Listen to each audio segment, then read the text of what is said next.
tendance particulière cette année, pas forcément une nouvelle tendance en tout cas. Ce qui est sûr, c'est qu'il y a une tendance qui tend à se développer, c'est-à-dire toutes ces campagnes de marques qui s'investissent dans des problématiques sociétales, environnementales, des problématiques d'inclusion, etc.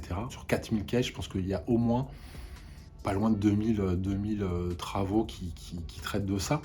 Donc à la fois c'est hyper intéressant parce qu'effectivement il faut que les marques s'engagent, il faut que les marques aient un point de vue sur la société, un point de vue sur l'inclusivité, un point de vue sur le monde qui nous entoure. Le petit bémol, si je peux me permettre, c'est que parfois on se pose quand même la question de pourquoi cette marque s'associe avec cette association, cette fondation.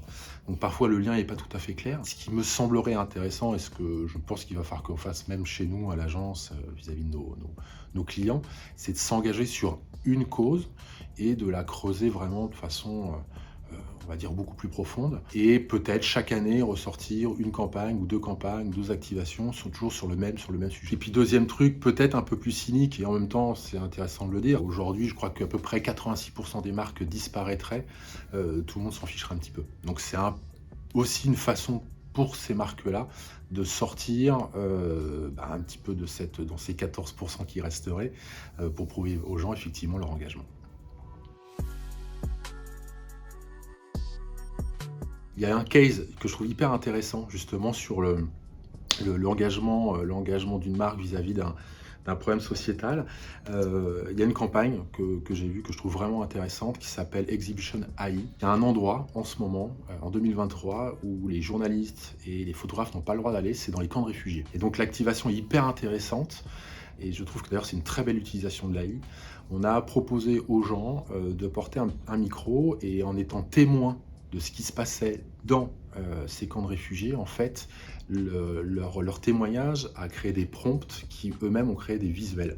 Et ça a permis, là où les journalistes ne pouvaient pas aller, de créer des images, malheureusement, de ce qui se passe dans ces camps de réfugiés. Et ce que je trouve intéressant dans ce case, c'est que c'est la preuve que l'IA, quand elle est bien utilisée, quand elle est au service de l'idée, en fait, c'est une chose tout à fait incroyable pour les créatifs. C'est un super outil parce que ça va nous permettre de gagner plus de temps en création, en tout cas de perdre moins de temps en réalisation, donc on va passer plus de temps en conception, plus de temps en création. Et puis concernant les métiers vont évoluer, les DA vont devoir s'y faire, il va y avoir des nouveaux métiers qui vont arriver, et on le voit déjà, des prompteurs qui arrivent sur le marché, qu'on peut maintenant presque appeler en freelance pour nous filer un coup de main, donc c'est un peu les nouveaux assistants de 2023, et puis ça va s'accélérer évidemment en 2024. En revanche, à aucun moment l'IA va remplacer un créatif.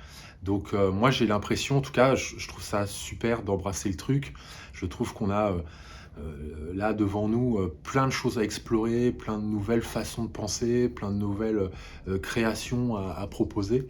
Et, et c'est super nouvelle, je trouve, pour le métier.